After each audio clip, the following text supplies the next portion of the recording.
என் அன்பான வணக்கத்தை தெரிவித்துக் கொண்டு என் உரையை துவங்குகிறேன்.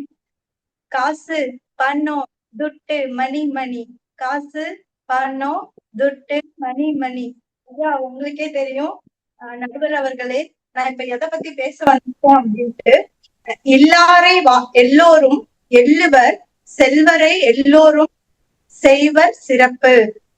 ஐயா, இந்த உலகத்துல பணத்தை பார்த்துதாங்க ஐயா எல்லாரையும் மதிப்பிடுறாங்க. அறிவோ, குணமோ, இல்ல பகுத்தறிவோ நம்மள உருவாக்குறது இல்ல. பணம் இருந்தா மட்டும்தான் உனக்கு மதிப்பு. அம்மா சொன்னாங்க, அழகா சொன்னாங்க.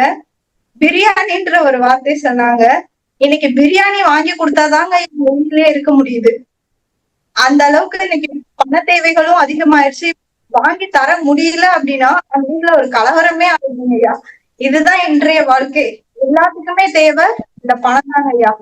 அவங்க இப்ப நவீன முறை பத்தி அழகா பேசினாங்க. அந்த நவீன முறைக்கு தேவையே எங்களோட பணம் தாங்க ஐயா. அந்த பணம் இருந்தா மட்டும்தான்.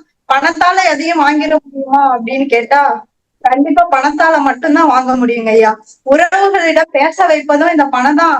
நம்மள பிரிச்சு வைக்கிறதும் இந்த பணம் தாங்க ஐயா. புகுந்த வீட்டுக்கு நான் நுழையிறேங்க ஐயா.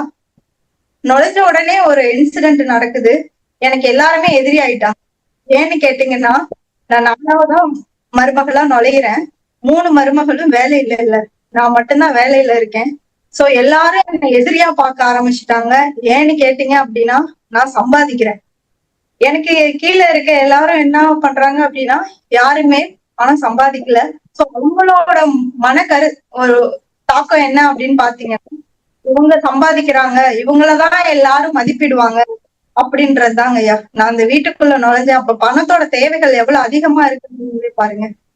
நான் அந்த அந்த பொண்ணுங்கள்ட்ட நான் பேசுறேன். நம்மளோட உடல் தான் வெவ்வேறு. நம்மளோட வயிறு தான் வெவ்வேறு. நம்ம எல்லாரும் ஒன்னா இருக்கணும் அப்படின்னு பேசினேன். அந்த ஒன்னா இருக்கணும்ன்ற கருத்தை யாருமே ஏத்துக்கலைங்களே. அந்த பணத்தோட மதிப்பை தானே எல்லாரும் பாக்குறாங்க. அப்ப எங்கெங்கயா இருக்கு இந்த திருமணத்துல சந்தோஷம். திருமணம் ஆகி நண்பரை பார்த்து ஒரு பாட்டு பாடுறேன். கொஞ்சி பேசிட வேண்டாம், உன் கண்ணே பேசுதடா அப்படின்ற. அடுத்த நாள் அவர் ஒரு பாட்டு பாடுறாரு. என்னன்னா, பணம் இருக்கும் மனிதரிடம் குணம் இருப்பதில்லை, குணம் இருக்கும் மனிதனிடம் பணம் இருப்பதில்லை, பணம் இருப்பதில்லை அப்படின்னு. என்னங்க திடீர்னு இப்படி ஒரு பாட்டு பாடுறீங்கன்னு கேட்டா வராங்க. நாத்தனார் நாத்தனாரு அவங்களுக்கு நாங்க என்ன பண்ணோம், சீர் செய்ய வேண்டிய நேரமும் வந்துருச்சு. நாங்க என்ன பண்ணோம்னா போய் சீர் செய்யணும். சீர் செய்யறதுக்கு என்னங்கய்யா தேவை? நமக்கு பணம் தான் தேவை. சோ நாங்க இஎம்ஐ எல்லாம் வாங்கிதான் கல்யாணமும் பண்ணோம். அடுத்தது ஒரு வீடு வாங்கினாலும் அதுலயும் நாங்க இஎம்ஐ போட்டுதான் பண்ணோம். இப்ப என்னோட குடும்பத்துல இருக்க ஒவ்வொருத்தவங்களோட தேவையும் நான் என்ன பண்ணணும்னா பூர்த்தி செய்யணும். அதுக்கு என்ன தேவை? பணம் தான் ஐயா. அந்த பணம் இல்ல அப்படின்னா அந்த வாழ்க்கை வெறும் வெறுமையா தாங்க ஐயா போகும். பணம் பணம் பணம் பணம் பணம் மட்டும்தாங்க ஐயா இந்த உலகத்துல நிரந்தரம்.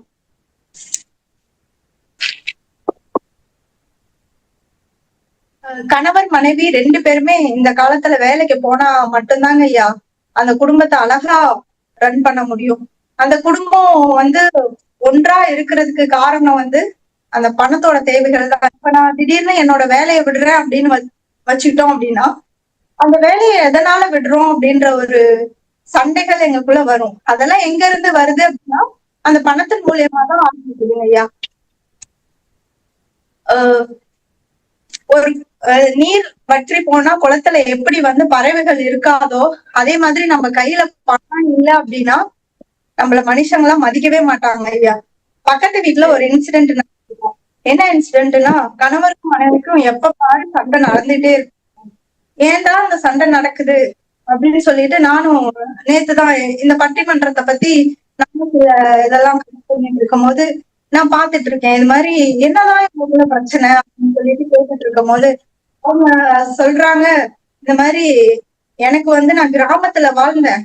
எனக்கு சிட்டில போய் வாழணும்னு ஒரு ஆசை. எனக்கு இதுதான் என்னோட கோரிக்கை இதுதான் அப்படின்னு அந்த பொண்ணு சொல்றாங்க. அந்த பொண்ணு மேலேயும் தப்பு இல்ல. அவ வாழ்ந்த வீடு கிராமமா இருக்கு. சோ நான் வாழ போற வீட்டுல என்ன பண்ணும், நான் போய் நகரத்துல வாழணும்னு ஆசைப்படுறாங்க ஐயா. ஆனா அந்த பையன் அந்த சந்தோஷத்தை கொடுக்க முடியல. ஏன்னு கேட்டீங்கன்னா அவன் வாங்குற சம்பளமும் 5000 தான்.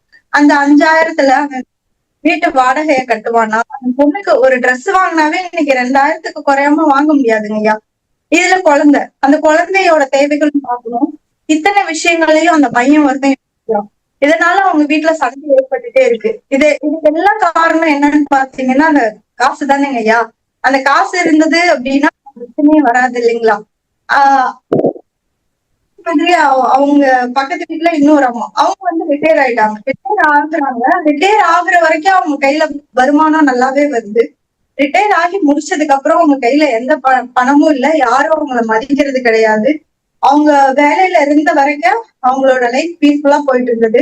அவங்க வேலையில இல்லைன்னு தெரிஞ்சதும் பணம் இப்போ வரைக்கும் வராததும் ஒரு காரணம். அவங்களுக்கு வந்து அந்த மரியாதைன்றது ஒண்ணு போயிடுச்சுங்க. இதெல்லாம் எதனாலன்னு பாத்தீங்க அப்படின்னா, கண்டிப்பா நான் அந்த அணின்னு தான் சொல்வேன். எல்லாம் ஆகவே ஆகவே படம் தாங்க எல்லாருக்கும் இம்பார்ட்டண்டா இருக்கு. பெயர் சொல்லில் ஆரம்பித்த என் திருமண வாழ்க்கை 1 மாதம் காலம் கூட முழுதாய் முடியவில்லை. வினை சொல்லாய் வீணை வாசித்துக் கொண்டேதான் இருக்கிறது. புலம்பல் தாளம் போட, கண்ணீர் ராகம் போட, நாத்தனாரை சாதத்திற்கு தலை அசைப்பதா அல்ல மனைவிக்கு பணிவிடுவதா என்று குழப்பத்தோடே என் கணவர். பணம் தாங்க அந்த வாழ்க்கைக்கு ரொம்ப முக்கியமா இருக்கு. என்னோட உரையை நிறைவு செய்கிறேன். நன்றி.